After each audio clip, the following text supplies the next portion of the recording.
Movilización dos traballadores de Ence para denunciar novos recortes de persoal na fábrica de Lourizán. Desta volta, despois de coñecer a decisión da empresa de suprimir o servizo médico da factoría que atende o cadro de persoal.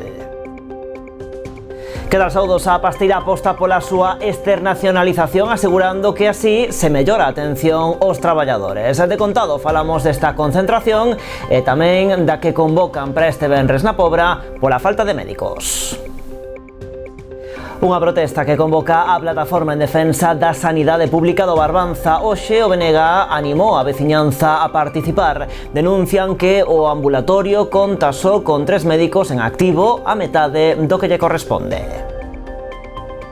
As obras de rehabilitación do antigo conservatorio e do edificio de Churruchaos en Pontevedra estarán rematadas a tempo para cumprir os prazos establecidos polos fondos PIREP. Os traballos están a ser cofinanciados por estas axudas europeas que fixan o mes de marzo de 2026 como data límite para rematar as obras.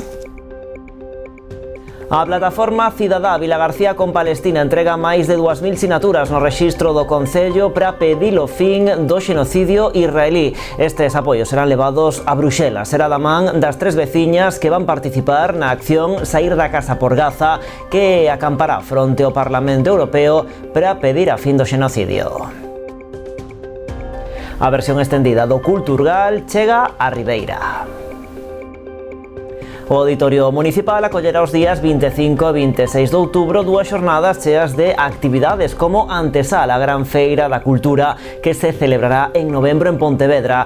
Contará con destacados creadores como Kiko Cadaval, Fran Sieira ou Susana San Pedro.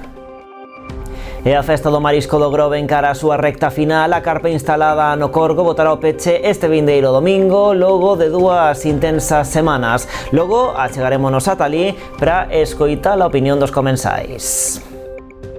Pois con todo isto comezamos. Están vendo as novas do día en Canal Rías Baixas.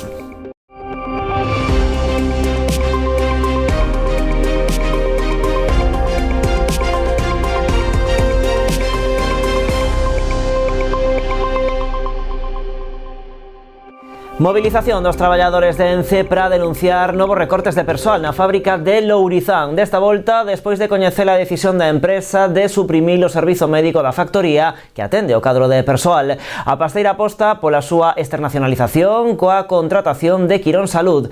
O comité asegura que, ademais de supoñer a eliminación de postos de traballo, implica un empeoramento na seguridade do resto de operarios da fábrica. Dende Ence defenden que a decisión mellora esta atención. Os traballadores da fábrica de Ence en Lourizán rexeitan a medida da empresa de externalizar o servizo médico. Aseguran que se trata dunha decisión unilateral que suporá a eliminación de 4 postos de traballo. Entrará en vigor o 1 de novembro. De que decidía externalizar o servizo médico. De entrada non tería por que ser malo a decisión como tal. O problema é que, como para todo, aproveitan para cargarse persoal que está aquí permanentemente, persoal sanitario, o 13 a turnos e o médico da fábrica, e aparte con outras repercusións, como é a presión sobre as baixas médicas no persoal directo, ou, por exemplo, facerse cargo da higiene industrial, porque están obligados a renunciar á vigilancia da saúde, cando actualmente un cachondeo, como vimos poñendo dende fai meses en todos os medios, e a través de denuncias en todos os medios tamén. Hoxe concentráronse as portas da factoría para amosar o seu rexeitamento a esta decisión, detrás da que ven unha intención da empresa de atacar o que din chaman maliciosamente absentismo. Creen que vai redundar nun empeoramento da seguridade. Se ese accidente se produce nun turno de tarde ou de noite, ou se un traballador ten un dor de cabeza, non pode ser un jefe non cualificado que diga eso non é nada, volve ao traballo e que logo teña unha embolia e morra no sitio, por poñer un exemplo drástico. Ou que teña que ser o traballador o que chama o 112, se quen de valoralo. Mais aínda nun momento no que o comité de empresa está a denunciar un incremento dos accidentes laborais, algo que xa denunciaron públicamente hai uns meses. Os temas de accidentes están crecendo, este ano levamos un ano máis complicado. Entendemos que non é nin as maneiras nin o momento de sacalo. Nos coincidimos de que estamos alineados coa seguridade, pero necesitamos o servicio médico. Outro día, cando hubo un incidente aquí, a primeira persona que actuou foi a 3 da mañá.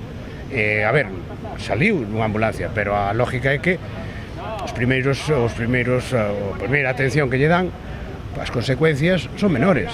Ademais, apuntan que esta decisión é un paso máis nun plan de recortes posto en marcha pola empresa. Aseguran que nos últimos anos Ence eliminou máis dunha vintena de postos de traballo. 3 anos desde que nos concentramos aquí para celebrar a permanencia, 3 anos no que aquí non entra ninguna inversión porque a empresa invirte máis en propaganda de inversións na prensa do que realmente invirte na fábrica. Moito fume, moita promesa baldía, pero aquí o único que sai é xente e non entra nada. Pola súa banda, dende a pasteira defenden que a seguridade é unha prioridade, cifrando en 9,1 millóns de euros o investimento realizado pola compañía nesta materia no 2025. Contradín a información dos sindicatos e afirman que a planta de Ence en Pontevedra ten un índice de accidentalidade 22 veces inferior á media do sector e 32 veces respecto da media española. En canto á contratación de Quirón Salud para prestar este servizo de vixilancia da saúde, aseguran que a medida suporá mellores medios técnicos e un seguimento personalizado, entre outras cuestións. Bueno, este venres temos protesta en defensa da sanidade na Pobra, unha protesta que se suma ao BNG desta localidade que denuncia novos recortes no centro de saúde. A supresión da quenda de tarde do PAC dende hai máis dun ano, súmanse agora 2 novas baixas en cubrir no cadro de persoal. Na actualidade, tan só hai 3 médicos dos 6 cos que debería contar este centro. O BNG da Pobra denuncia que o centro de saúde da localidade conta tan só con 3 médicos en activo, a metade dos que lle corresponde. 2 novas baixas veñense sumar a outra de longa duración que levan meses en cubrir, deixando o consultorio o 50% da súa capacidade. A esta situación súmase a supresión da quenda de tarde do PAC dende hai máis un ano, obrigando os pacientes a desplazarse ao Servizo de Urxencias de Ribeira, que xa se atopa sobrecargado. En principio pensamos que era unha cuestión transitoria, porque estábamos en pleno verán, pero un ano despois vemos que seguimos na mesma situación e evidentemente isto non é sostível porque a súa vez o PAC de Ribeira xa está sobresaturado. En segundo lugar, hai unhas semanas están tendo que ser sustituídos 2 facultativos do total de 6 médicos e médicas que ten o centro, pero é que a maiores xa había un de baixa de longa duración que non estaba sendo sustituído por ninguén, sino que o seu cupo estaba sendo distribuído e repartido entre o resto dos profesionais. É dicir, de 6 médicos que nos corresponden neste centro de saúde para unha poboación superior a 9.000 habitantes, estamos en 3, máis sin o PAC de 3 da tarde a 10 da noite. Calquera urxencia pequena, mediana ou un pouco máis grande, temos que estamos derivados a ir ao PAC de Ribeira, insisto, que xa ten os seus propios problemas de falta de persoal. Ante estes novos recortes, os nacionalistas animan a cidadanía a sumarse á concentración convocada pola Plataforma en Defensa da Sanidade Pública do Barbanza. Será este venres a mediodía ás portas do Centro de Saúde da Pobra e servirá como antesala á gran cadea humana do sábado para que se precisan 5.000 persoas que completen a distancia entre o Centro de Saúde de Ribeira e o Hospital do Barbanza. Nós como BNG pois levamos iniciativas ás institucións ali onde estamos, neste caso, e como ben decía Rosana, ao Parlamento galego, pero consideramos que tamén é fundamental que a cidadanía nos mobilicemos e por eso animamos a todos os veciños e veciñas da Pobra do Caramiñal a asistir á concentración que está convocada pola Plataforma en Defensa da Sanidade Pública do Barbanza, que se vai a realizar aquí, fronte a este centro de saúde, o venres 10 ás 12 da mañán, e tamén animamos a toda a veciñanza para participar noutra actividade da mesma plataforma que será a cadea humana que se realizará o vindeiro sábado dende Ribeira ata o Hospital do Barbanza. E o BNG presentou unha batería de iniciativas no Parlamento de Galicia reclamando a Consellería de Educación a cobertura da praza de titor vacante no colexio O Grupo de Ribeira, ademais da incorporación deste mestre que asumiría a titoría de terceiro B, unha unidade de 23 alumnos que non contan con profesor de referencia. A deputada Rosana Pérez demanda outras melloras a executar neste centro. Entre as máis urxentes, salienta a reforma integral do edificio da antiga comisaría para acoller novas dependencias educativas, o arranxo da cuberta do anexo de infantil e o pintado exterior do edificio principal. E máis política, o PP de Pontevedra volve á carga coas críticas pola inseguridade que, segundo aseguran, vívese na cidade. Hoxe o seu voceiro exixiu reforzar os medios humanos e materiais da área municipal de servizos sociais para cumprir as súas funcións coas persoas en fogar. Tamén incrementar a dotación de recursos da Policía Local para reforzar a vixilancia na rúa e medidas para mellorar a limpeza dos puntos conflictivos. Ademais, Rafa Domínguez demandou a convocatoria da Comisión Especial para o Estudo e Mellora da Convivencia Cidadá, medida que foi acordada no pleno extraordinario do mes de xuño, pero que aínda non foi convocada polo goberno local. Os populares sinalan un incremento de queixas veciñais e que un 10% das reclamacións que se tratarán na Comisión Especial de Queixas e suxestións convocadas para mañá están relacionadas con comportamentos incívicos e con problemas de convivencia cidadá. Si el modelo de Lores es el de personas sin hogar, basura, suciedad, agresiones y problemas de convivencia, que no cuente conmigo. Ese no es mi modelo. Ese es el modelo de Lores de los últimos años. Lores tiene que hacer algo con esta situación, una situación que cada día va peor y Pontevedra claramente está mucho peor que hace unos años. Y el único responsable es su alcalde. E a necesidade de crear máis chan industrial en Pontevedra vai ir o vindeiro pleno municipal da mando PSOE. A formación presentará unha moción para instar ao goberno local a que atenda o ofrecemento de zona franca e así estudar co ente estatal a creación de novas áreas industriais na cidade. Todo, din os socialistas, ante a inacción da Xunta de Galicia.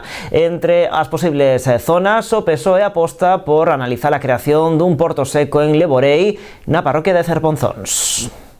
O PSOE aposta porque o Concello de Pontevedra e a Zona Franca colaboren para xerar novas bolsas de chan empresarial no municipio. Que a inacción de Rueda e do Partido Popular sexa suplida polo Goberno de España e que os veciños e veciñas de Pontevedra e os empresarios e empresarios de Pontevedra podan ter novo chan industrial no que asentar as súas empresas, as súas industrias e no que os veciños e veciñas podan ter novas oportunidades de emprego e de futuro para traballar e para vivir plenamente na súa cidade. Puentes asegura que o Consorcio ten vontade de asumir esta tarefa. De feito, recorda que o pasado 6 de xuño o delegado de Zona Franca, David Regades, remitiu unha carta ao alcalde pontevedrés co seu ofrecemento para colaborar co Concello nesta materia. Para poder establecer un marco de colaboración entre o Goberno de España e o Concello de Pontevedra a hora de, primeiro, estudar unha proposta concreta que o Partido Socialista sempre puxo en riba da mesa, que é o Porto Seco de Leborei en Cerponzóns.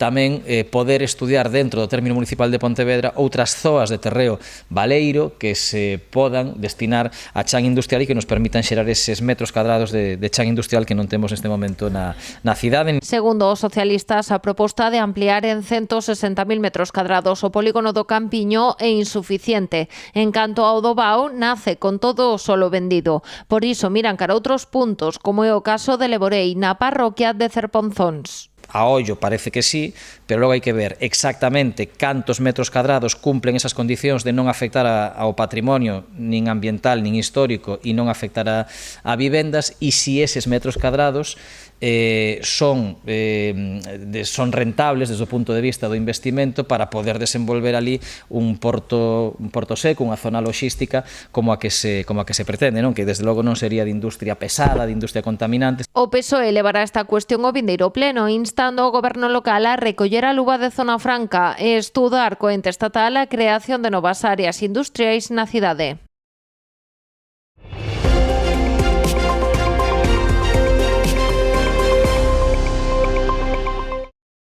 As obras de rehabilitación do antigo conservatorio e do edificio de Churruchaos en Pontevedra estarán rematadas a tempo para cumprir os prazos que están establecidos polos fondos PIREP. Os traballos están a ser cofinanciados por estas axudas europeas xestionadas polo Ministerio de Vivenda e Axenda Urbana, que fixan o mes de marzo de 2026 como data límite para rematar as obras. Os dous proxectos suman unha achega de 3 millóns de euros. Hoxe recibiron a visita do delegado do Goberno en Galicia, Pedro Blanco. As obras de rehabilitación do antigo conservatorio e do edificio de Churruchaos estarán listas a tempo. Así o asegura o Concello de Pontevedra. Aínda que acumulan certo retraso respecto do previsto, o Goberno local afirma que cumprirán os prazos marcados. Temos prazo hasta marzo para rematar as obras, por lo tanto, en principio vanse a acabar as obras en prazo, ¿no? Si se poden adiantar, se adiantan, pero non temos presa na medida que temos unha prórroga hasta marzo e despois hai unha xustificación dos fondos até xuño do ano que ven, ¿no? A que viñeran son fondos que están chegando aos concellos, que están chegando ás casas, que están chegando ás parroquias, que están chegando en definitiva aos cidadáns para poder disfrutar de todas estas infraestructuras. A verdade é que estuvemos supervisando e están moi avanzados. A verdade é que van a quedar 2 edificios altamente con altas prestacións. Estas intervencións están cofinanciadas con fondos europeos do PIREP, Programa de Impulso á Rehabilitación dos Edificios Públicos, xestionados polo Ministerio de Vivenda e a Axenda Urbana. No caso da sede municipal de Churruchaos, o investimento rolda 1.300.000 euros. E o que se fixo foi dotalas de accesibilidade, tamén de climatización, que é moi importante, se mellorou tamén o illamento exterior, e vai a estar destinado a oficinas municipais, bueno, pues dependendo das necesidades administrativas que teña o Concello, ¿no? Máis complexas aínda son as obras no antigo conservatorio. Aquí a actuación ten un custo de 1.600.000 euros para converter o edificio de 8 plantas nun lugar de encontro para actividades relacionadas coa cultura, a empresa e a creatividade. O soto vai a estar destinado ao Seminario de Jazz, a primeira planta, o baixo, vai a ser unha zona de recepción e de posible exposición e incluso, entre comillas, venta de produtos que se poidan facer en obradoiros que se vai a destinar ás 5 plantas seguintes para empresas, asociacións ou universidade. E logo a última planta é unha zona con unha pequena residencia, que poden ser residencias temporais. O PIREP achega o 80% do total das intervencións, que roldan os 3 millóns de euros. Un goberno como o noso, un goberno de Pedro Sánchez, que é un goberno preocupado pola cogobernanza, pero tamén polo municipalismo, porque justamente é os concellos donde coñecen da máis de preto as necesidades dos veciños e das veciñas. Creo que estes son dous exemplos importantísimos para poder ver concretados esa finalidade dos fondos. Estes fondos europeos concederon na provincia de Pontevedra 22 millóns de euros para a execución de 24 proxectos a nivel municipal. Bueno, pois na súa visita a Pontevedra, o delegado do Goberno en Galicia reiterou o compromiso do Estado con 2 actuacións que están inacabadas na cidade. Sobre o paseo a Marín, Pedro Blanco asegurou que se está a traballar nun novo proxecto para executar o treito que falta, que transcorrería sobre o río Lérez. En canto ao no de bombeiros, o delegado explicou que se están a adaptar esas obras á realidade do terreo. Esa obra, que é unha obra que xa quedara diseñada polo anterior goberno do Partido Popular, era unha obra que finalmente, cando nos poñemos manos a obra, por decirlo así, perdonen a redundancia, se evidencia que é necesario facer, pois, é dicir, un estudio xeolóxico, porque tal e como estaba diseñada e tal e como foi licitada, non era posible afrontala, porque, como saben, toda esa zona, ademais de ser unha zona inundable, era unha zona onde antiguamente había, pois, un depósito de residuos ou de deseitos. Un vertedoiro, por decirlo de alguma maneira, non quería dicirlo, pero un vertedoiro moi grande, efectivamente. Por lo tanto, é dicir, hai que facer un proxecto no cal se está traballando e, efectivamente, todo isto trouxe un retraso e un proxecto moito máis adecuado a esas necesidades. Insisto, dende logo o compromiso é firme. En o Concello do Porto do Son remataron as obras de mellora da EDAR de xuño, financiadas con cargo ao POS adicional da Deputación da Coruña. Os traballos que supuxeron un investimento próximo aos 100.000 euros consistiron na sustitución do sistema de bombeo por outro de igual capacidade de impulsión, pero máis adaptado á xeometría e espazo dispoñible. Ademais, procedeuse á instalación dun depósito semisoterrado e mellorouse o sistema de automatización da planta cunha estación remota de telecontrol. Incorporouse tamén un sensor de detección de alivios e unha sonda de oxígeno. O cadro de bombeo quedou preparado para 2 bombas, arrancadores, seleccionador de corte en carga xeral, proteccións eléctricas, magnotérmicas e servizo de alarma. E o Concello da Pobra rematou a escavación arqueolóxica no xacemento da Corte do Santo tras a primeira intervención realizada o pasado ano. O Executivo destina unha partida de máis de 2.000 euros a estes traballos coa fin de afondar no coñecemento das estructuras ali localizadas que suxiren a existencia dun lugar de culto a finais da Idade Media. Para dar a coñecer os labores e resultados desta nova prospección, desenvolverase unha visita guiada para todos os cidadáns interesados. Será este xoves ás 6:30 da tarde con saída dende a Portela. A actividade é de balde e de asistencia libre, polo que non será preciso inscribirse previamente. Estará dirixida polo arqueólogo Mario Ramos, que guiará os visitantes por esta viaxe ao pasado. A plataforma cidadá Vilagarcía con Palestina entregou máis de 2.000 sinaturas no rexistro do Concello para pedir a fin do xenocidio israelí. Vémolo despois da publicidade.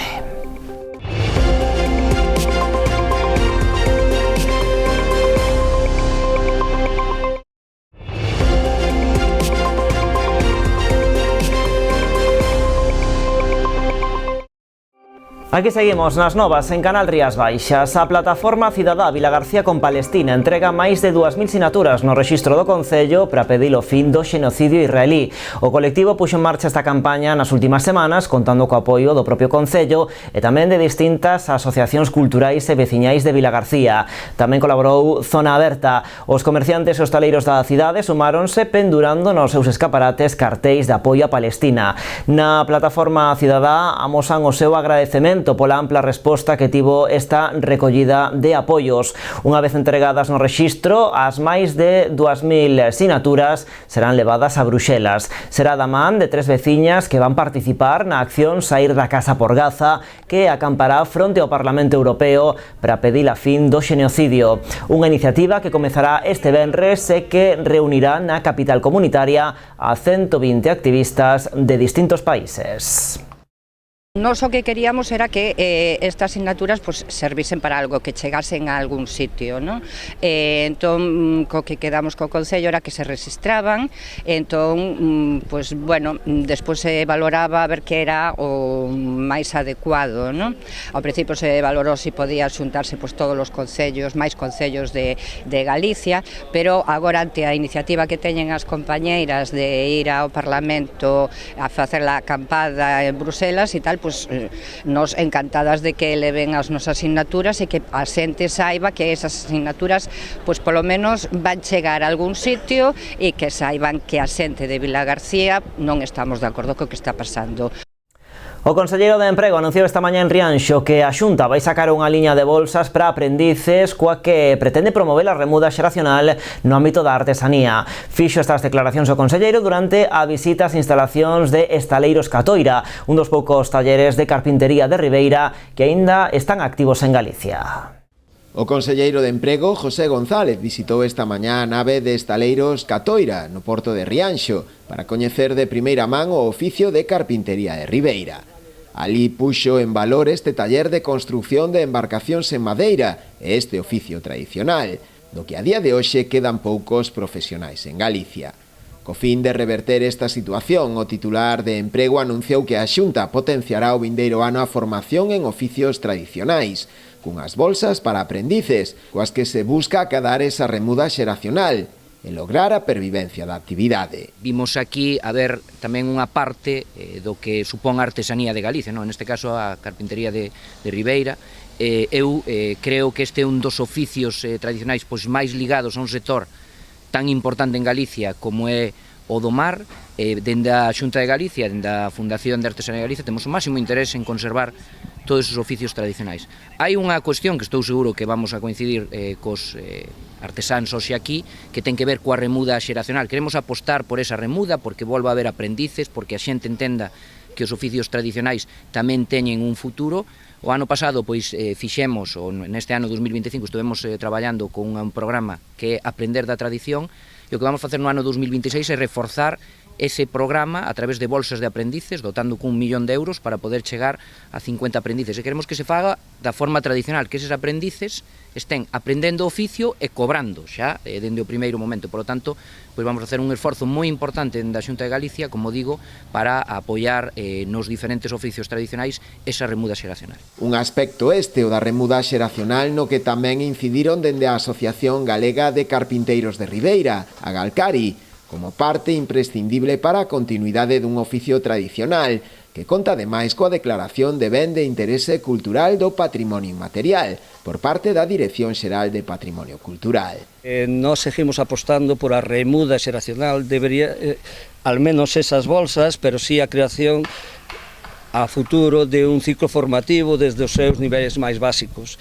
Se pode entender que quedamos moi poucos e que non ten demasiado sentido xa que apostemos por este oficio. Eu entendo que sí, porque sería o coñecemento que desaparecería, pero ademais é que pensemos que aunque estemos construindo poucos barcos, quedan 2.500 embarcacións de madeira profesionais que, se non poñemos remedio, antes ou despois van quedar sin ser atendidas por personal cualificado. O sea, lle vexo todo o sentido do mundo, aparte do nulo impacto medioambiental que teñen estas embarcacións e que o uso da madeira deberíase fomentar e impulsar. Na actualidade, Galicia conta con aproximadamente unhas 15 carpinterías de Ribeira en activo, a maioría delas asentadas na ría de Arousa e agrupadas en Agalcari, xerando ao redor duns 100 empregos directos e uns 500 indirectos. E Boiro renova o seu compromiso coas entidades que traballan no municipio en beneficio da sociedade. Esta mañá tiña lugar o acto de sinatura dos convenios con estas asociacións que suporá un investimento próximo aos 46.000 euros.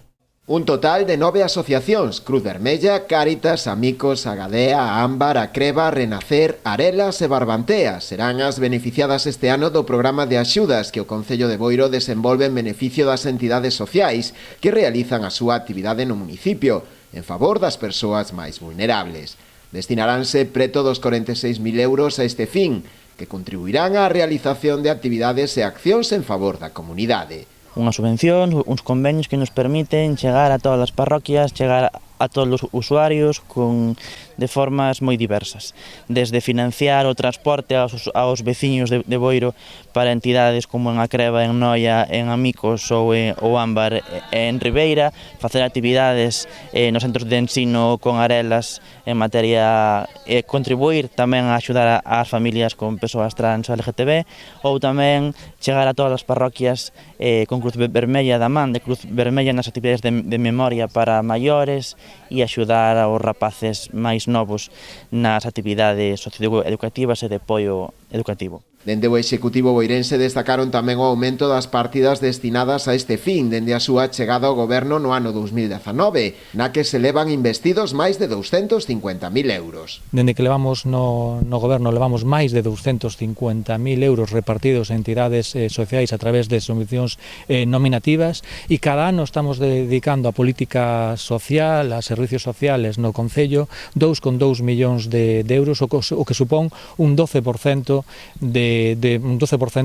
do propio orzamento municipal, non?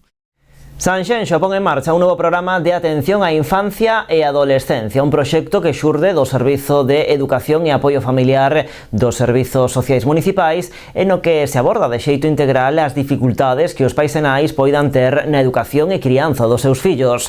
O programa foi presentado esta mañá a representantes das AMPAs dos distintos centros educativos do Concello de Sanxenxo. Nesta primeira edición realizaránse 5 actividades nas que se traballarán 4 liñas de acción baseadas na prevención, sensibilización, participación e intervención. A primeira delas terá lugar os días 20 e 21 deste mes. Trátase do taller Os teus fillos consomen porno, que vas facer?, impartido polo doutor en psicoloxía José Luis García. Os seguintes talleres serán O noso fillo ten unha discapacidade, o meu irmán ten unha discapacidade, delegado de protección, prevención da violencia sexual na infancia e saúde emocional. En Sanxenxo temos 2.420 menores, estamos falando dun 13,4% da poboación. Dende o Concello buscamos que os menores estén presentes non só no Día da Infancia, o 20 de novembro, nunha celebración, senón queremos ir máis alá, cun programa novidoso que axude a prever situacións de violencia, garantindo contornos seguros e protectores. En definitiva, fomentar o trato á infancia e á adolescencia, os nosos menores. Por eso, para eso, nesta primeira edición, contamos con 4 líneas de actuación que foron pensadas basándonos na información, como decía antes, que recollemos no día a día.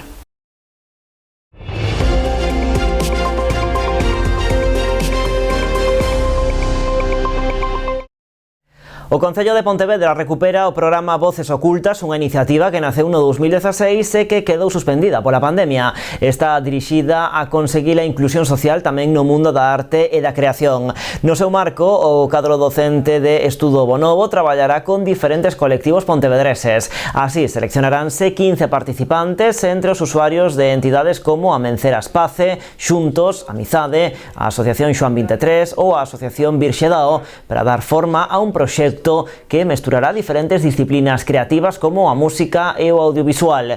O obxectivo é crear un grupo musical inclusivo despois de traballar en diferentes módulos formativos, sendo o de música o piar fundamental. Ademais, este ano, como novidade, Voces Ocultas contempla visitas a diferentes centros escolares da cidade para traballar na concienciación das xeracións futuras. A inclusión ten que ser unha máxima na área de benestar social, como non podía ser de outro xeito, pero que temos que ir máis alá, romper todas as barreiras, romper todos os estereotipos e, por que non, falar de inclusión tamén no ámbito da creación, no ámbito da música, no ámbito do audiovisual, no ámbito da escrita, porque, ao fin e ao cabo, se reivindicamos que a inclusión ten que ser en todo o ámbito laboral, a cultura non pode ser un eido aparte. E creo que neste campo hai moitísimo por traballar. As artes e a música para nós son unha excusa para traballar moitísimos valores. Neste caso, a visibilización é unha parte un pouco emocional que a nos gustámonos moito, que era o sentirse forte e as estrategias de comunicación a través da música. Era un pouco a filosofía do comezo. A versión extendida do Culturgal chegará a Ribeira os días 25 e 26 de outubro. O Auditorio Municipal acollerá 2 xornadas cheas de actividades como antesala á Gran Feira da Cultura que se celebrará en novembro en Pontevedra. Contará con destacados creadores como Kiko Cadaval, Fran Sieira ou Susana Sampedro. Dende hai 2 anos, a Asociación Culturgal ven apostando por descentralizar a feira que se celebra todos os anos en Pontevedra.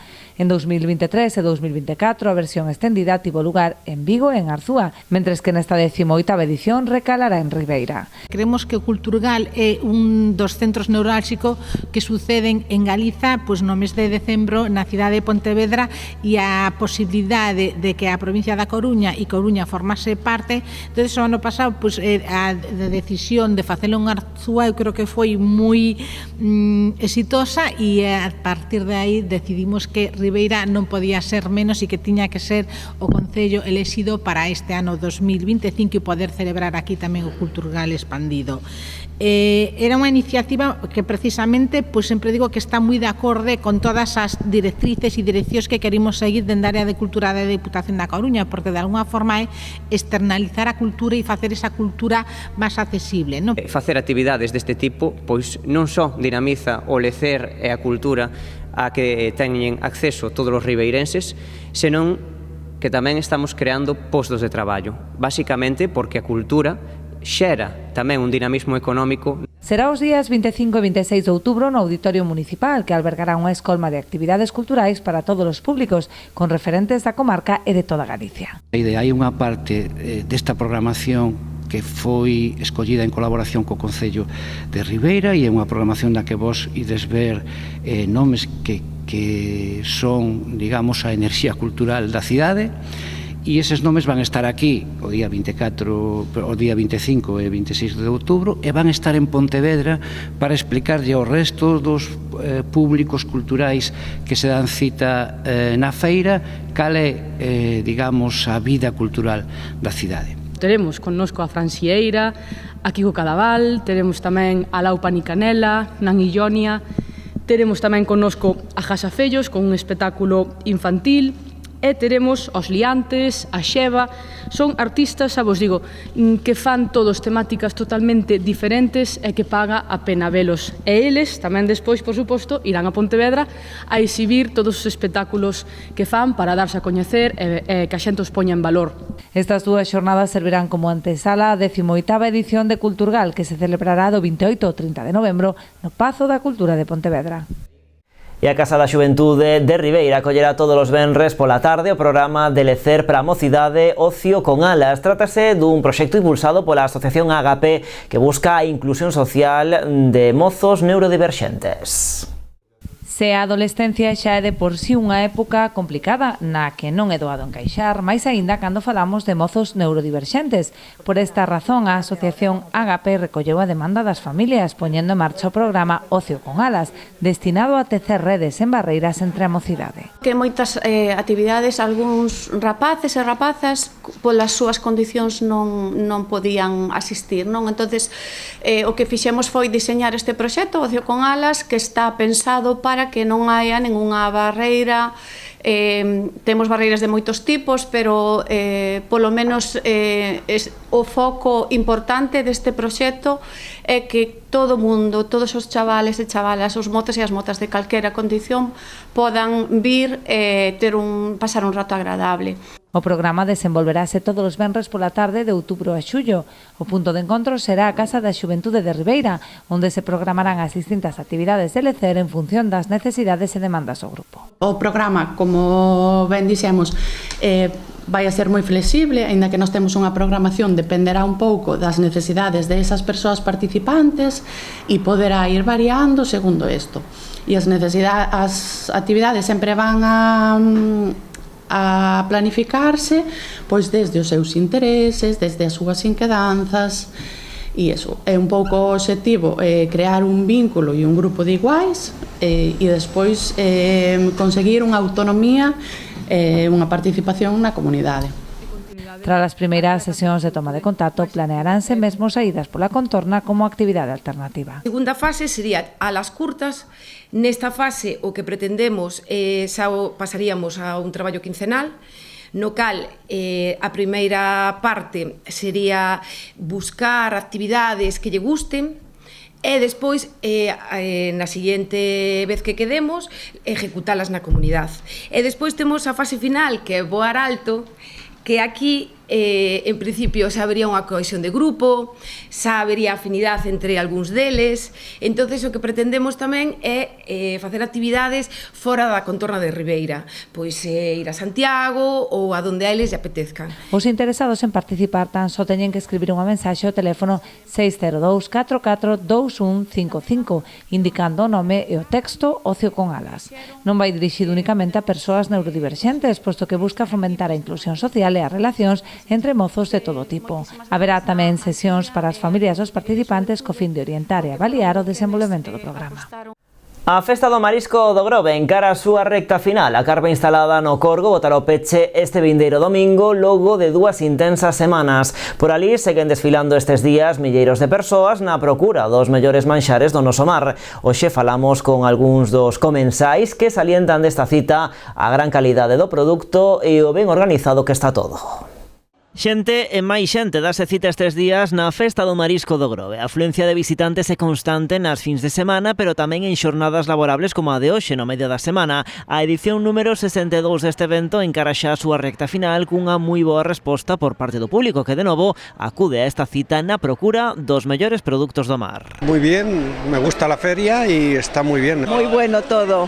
Bueno, buenísimo. Todo muy bien, todo lo que comimos estaba muy bien, muy rico todo. Es la primera vez que estamos aquí disfrutando de esto y está genial. Durante estes días o municipio convértese nun dos grandes referentes do turismo en Galicia grazas á gastronomía. Ata aquí chegaron estes días visitantes de todo o mundo. We're from Belgium. Este home, por exemplo, contanos que ven de Bélxica por negocios e tamén por vacacións e que vir á Festa do Marisco forma parte das súas vacacións. Ademais de turistas internacionais, como sempre, a festa recibe multitude de visitantes chegados de todos os recunchos de España. Venimos de Sevilla, estamos de luna de miel, así que contento de venir, probarlo todo, hemos coincidido, no, ha sido sorpresa, la verdad, no sabíamos que era la feria y muy contento, la verdad. Hacía ya 40 años que no había venido. y desde entonces me enamoré de esto.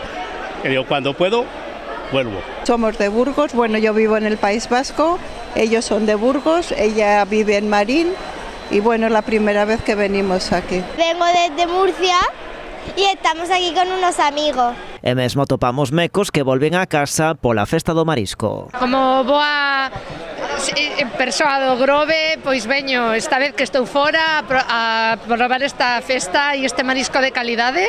Me parece exquisito, me parece as racións son excelentes. O polvo, a zamburiña e a navalla seguen gañando adeptos, ao igual que o arroz de mariscos, que está rexistrando boas cifras, situándose como o cuarto prato máis demandado. Nas mesas tamén atopamos pratos de mexillón, empanada, ameixas ou berberechos. Lo mejor de lo mejor, las zamburiñas para mí. Y después los mejillones están muy buenos, hemos comido mejillones, zamburiñas, hemos comido pulpo. Cogimos un montón de cosas, zamburiña, mejillones, berberecho, ¿qué más era, Laura? Y almejas. Todo muy bien, y ahora vamos a comer algo más, un poco de pulpo y más zamburiñas. Bueno, hemos pedido pulpo aquí, percebe, y en la otra nave hemos cogido ostras y mejillones. Pois sobre todo cousas de cuncha, as volandeiras, as navallas, as ameixas, a mariñeira, moi ricas. Berberecho, almejas al vapor, pulpo y zamburiña. De momento eso. Pulpo, almejas, mejillones, zamburiñas y vamos a seguir. Riquísimo. La verdad que subí aquí al norte y probarlo todo fresco, rico, una maravilla, la verdad. A festa complétase con distintas propostas musicais ao longo de toda a programación. A edición deste ano vai rematar este vindeiro domingo. Pois iso, teñen ata este vindeiro domingo para chegarse ata o Grove a festa do marisco. Rematamos, señores, a actualidade, xa saben, continúa en canalriasbaixas.com e tamén nas nosas redes sociais. Como sempre, graciñas por estaren aí.